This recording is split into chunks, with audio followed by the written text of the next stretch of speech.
Olá pessoal, nessa aula a gente vai trabalhar a parte dos aspectos quantitativos nas propriedades coligativas. Nas aulas anteriores a gente demonstrou de que maneira a adição de um soluto não volátil iria influenciar qualitativamente nessas propriedades. Então, quem define para a gente de maneira empírica, ou seja, experimental, esse efeito coligativo, e a partir daí a gente vai poder definir, quantitativamente de quanto será esse efeito, foi Raul. E Raul disse para a gente o quê? Bem simples, como a gente até pode prever. O efeito coligativo produzido por um soluto qualquer, vamos parar aqui um pouquinho, lembre-se que uma propriedade coligativa, ela independe da natureza do soluto. Só me interessa a sua quantidade. Essa é uma característica fundamental que a gente estuda nas propriedades coligativas. Porém, não volátil, outro questionamento importante, por que não pode ser volátil? Se eu estou discutindo justamente a parte de coligar, de unir, de uma união, de uma mistura homogênea, se meu soluto for volátil, a tendência é esse soluto escapar. E se ele escapa, eu não vou ter uma solução, eu não tenho como discutir o efeito da adição de um soluto nas propriedades de um solvente, se meu soluto não fica na mistura com o meu solvente. E não iônico. Não iônico vai ser fruto para essa aula ainda, lá no final, mas de um modo geral eu poderia adiantar para vocês o quê? Se você tem um soluto iônico, ao colocar em um determinado solvente, misturas homogêneas, vamos pensar o quê? Vamos pensar em um sal de cozinha. Você pega NaCl, um composto iônico, ao jogar na água, ele vai sofrer uma dissociação. E se ele dissocia, se ele quebrei, eu vou aumentar a quantidade de partículas ali dentro. Então, eu alterei a quantidade de partículas, então eu altero o meu efeito coligativo. Então, é muito importante perceber que a lei de Raul, a priori, ela tem alguns pontos importantes que a gente tem que definir. Primeiro, soluto qualquer, isso é uma propriedade para qualquer efeito coligativo, não pode ser volátil e não iônico, para não se dissociar, não quebrar e não aumentar o número de partículas ali dentro da minha solução. Ele diz o que para mim então? Que isso é diretamente proporcional à molaridade da solução, que também já é previsto por a gente. Se a gente sabe que quanto mais soluto colocamos, maior é o meu efeito coligativo, então eu posso fazer uma relação entre a concentração e o efeito coligativo.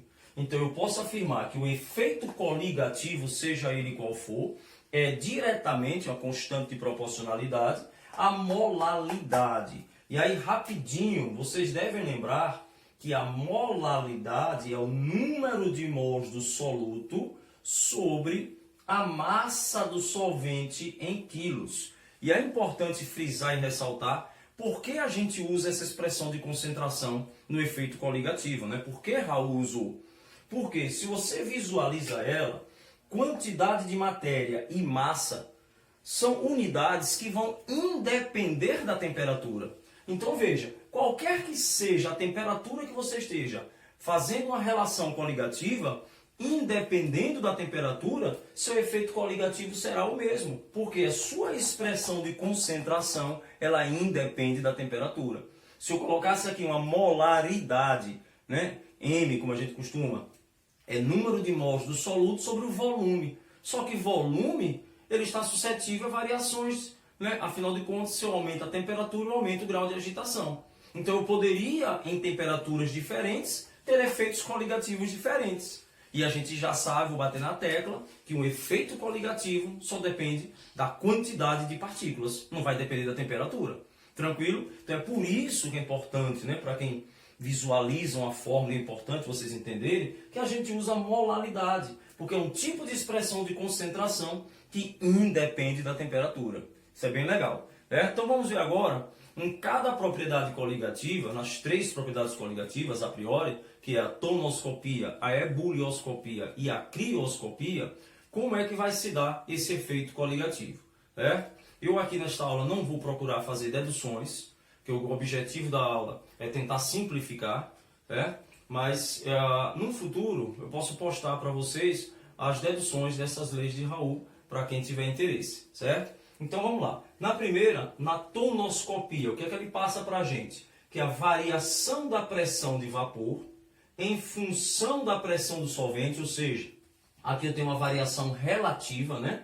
A variação de pressão em função da pressão do solvente puro, lógico, se o solvente está puro, é diretamente proporcional à molaridade. Como ele me disse, né? O efeito coligativo sempre será proporcional à minha molaridade.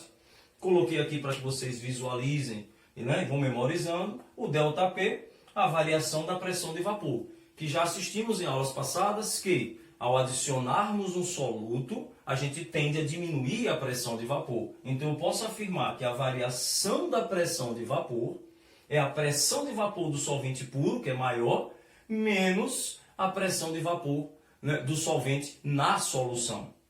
Lembre-se, certo? Depois até vou passar uma dicasinha maravilhosa no final dessa aula sobre a parte, né, qualitativa, mas lembre-se que ao adicionar um soluto é como se o soluto ficasse ali perfeitamente ali na superfície homogeneizada e impedisse a saída, né, desse solvente para o estado de vapor. Então, ele dificultando, a quantidade de vapor diminui. Então, eu posso afirmar que o solvente puro teria uma maior pressão de vapor do que o solvente em solução. Tranquilo? É o meu ΔP. P0, falamos aqui, é a pressão de vapor do solvente. W, também já foi falado nessa aula, é a minha molaridade. Importantíssimo, massa obrigatoriamente em quilos. E por último, a minha constante de proporcionalidade, que neste caso eu vou chamar de constante tonoscópica, que ela vai ser calculada para a gente pela massa molar do soluto sobre 1000. Beleza? Essa foi o primeiro aspecto da lei de Raoult, da nossa primeira propriedade coligativa, que foi a tonoscopia. Agora a gente vai para a ebulioscopia. Sim, então lá. Na ebulioscopia, a mesma coisa, né? A gente chegou à conclusão. Segundo Raoult, né, o efeito coligativo diretamente proporcional à molaridade. Então, tranquilinho. A variação de temperatura de ebulição é diretamente proporcional à molaridade. Só relembrando, né, que a variação de ebulição, bora lá, se o soluto impede essa água, esse líquido, de entrar em ebulição, não é isso? Por quê? Porque ele vai estar ali dentro, ele vai estar na superfície, como se, aspas, como eu falei há pouco instante, atrapalhasse essa ebulição, então eu vou precisar de mais energia. Por isso que a pressão de vapor diminuiu. Então eu posso afirmar que a variação de temperatura de ebulição vai ser a temperatura de ebulição do solvente quando em solução, menos do solvente puro. Lembre que toda variação, nesse caso aí, será o maior menos o menor. Ao acrescentar um soluto, a pressão de vapor diminuiu, porque a ebulição ficou maior. Então, a temperatura de ebulição na solução é maior do que a temperatura de ebulição no solvente puro. Então, tranquilo, né? Uma observação importante, a constante ebulioscópica, ela vai ser dada no problema. Então, já é menos um problema, ele vai dar. Eu não vou aqui nem dizer para vocês, até porque o solvente ele não é constante, eu posso usar água, posso usar outro tipo de solvente, mas fica tranquilo, qualquer questão de vestibular, a não ser que ele peça, né, ele vai dar essa constante ebulioscópica. A terceira propriedade coligativa, a crioscopia, mesma coisa, né? A variação de temperatura de congelamento vai ser diretamente proporcional à molaridade. Mais uma vez, quando a gente acrescenta um soluto, o congelamento diminui, né? Esse é um efeito coligativo que a gente já acabou de estudar nas aulas anteriores. Então eu posso dizer que o solvente puro terá uma temperatura de congelamento superior ao solvente em solução. Então, ΔTC vai ser o TC0 menos o TC, puro menos ele em solução. E, mais uma vez, a constante crioscópica também será dada no problema. Menos um problema para a gente ter na hora da prova, tranquilo? Então, fica despreocupado. A constante ebulioscópica e a crioscópica serão dados. Já a tonoscópica, caso ele não dê, né, vai ser a massa molar do soluto sobre 1000. Vamos à última propriedade coligativa que não participa da lei de Raoult. Ela foi proposta por Van't Hoff, a parte de quantitativo. E é bem interessante vocês perceberem que a osmoscopia, a gente estudou, é aquela pressão que eu tenho que exercer. Então, é uma pressão mecânica. Então, se é uma pressão mecânica, o que foi que o Van 't Hoff percebeu para a gente? Primeiro, que a temperatura constante, a pressão osmótica, estou chamando aqui de π, só para não confundir com o P de pressão de vapor, mas aí fica à vontade, chamado de P também, né? A pressão osmótica, K, proporcionalidade, é diretamente proporcional à sua molaridade.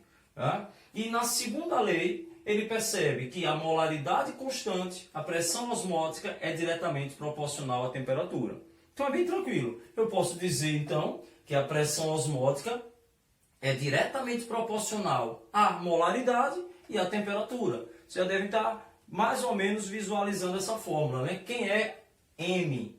A molaridade é número de mols sobre o volume. Então, no lugar de M, eu posso colocar N sobre V. E K, como é uma constante, eu posso chamar de outra letra qualquer. Eu chamei de R. Essa fórmula vocês conhecem, né? Lá no estudo dos gases. É uma pressão mecânica, é uma pressão de um gás está sendo exercida sobre um determinado corpo, em determinada área, em determinado volume. Então eu posso dizer, né, que PV é nRT. Onde P aqui, eu vou substituir por π, só para indicar que é minha pressão osmótica. Ou, né, como a gente escreveu anteriormente, eu posso dizer de maneira mais simplificada que a pressão osmótica, passando o N para cá, vai ser a molaridade vezes R vezes T. Tranquilo? Essas foram as nossas 4 propriedades coligativas no aspecto quantitativo. Né? Então, nas 3 primeiras, que trabalhamos com a lei de Raoult, que dizia que o efeito coligativo é diretamente proporcional à molaridade. Já a osmoscopia, ela foi trabalhada por Van 't Hoff. E ele trabalhou essa osmoscopia em 2 propriedades, em 2 leis, que a gente chega à conclusão, né, já que é uma pressão mecânica, bem conhecida por vocês, que é o PV igual a nRT, ou a pressão osmótica é mR vezes T. Certo? O que a gente vai fazer agora? A gente vai estudar de maneira específica agora os solutos iônicos. Vocês viram no início dessa aula que eu falei que se um soluto iônico é colocado em um solvente, ele vai sofrer uma quebra. E se ele quebra, eu vou aumentar minha quantidade de partículas. E como a propriedade coligativa, ela depende da quantidade, então a adição de um soluto iônico, ela vai terminar alterando o efeito coligativo. Certo? Então, a próxima aula, ela vai ser justamente discutir de que maneira um soluto iônico ele vai alterar a mais o efeito coligativo do que o esperado. Certo? Abraço!